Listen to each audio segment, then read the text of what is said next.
আলাইকুম, সবাই কেমন আছেন? আশা করি ভালো আছেন। দেখেন সুরুনি দিয়ে বেগুন রান্না করতেছি আজকে। এটা অনেক মজার একটা খাবার।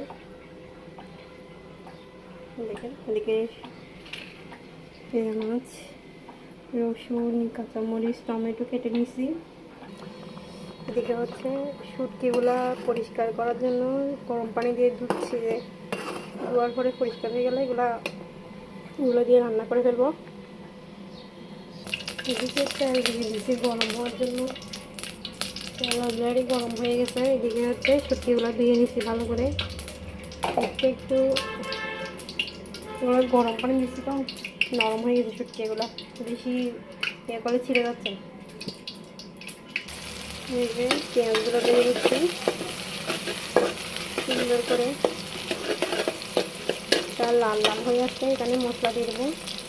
এখানে হচ্ছে টমেটো, পেঁয়াজ, রসুন, কাঁচামরিচ, শুটকি সব দিয়ে দিচ্ছি। এখন এগুলো কষানো হয়ে গেলে বেগুনগুলো দিয়ে দেবো।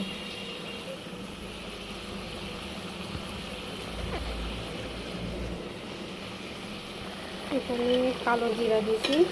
কালো জিরা নাকি কোরআনে আছে, কালো জিরা নাকি সকল রোগের ওষুধ, মহা ওষুধ, মৃত্যু ছাড়া। সেজন্য আমরা তরকারিতে কালো জিরা দিই অল্প অল্প করে।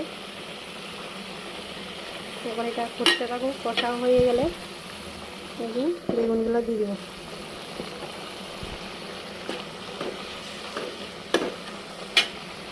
আমার ভিডিও ভালো লাগলে আপনারা লাইক, কমেন্ট, শেয়ার করবেন, আমার পাশে থাকবেন।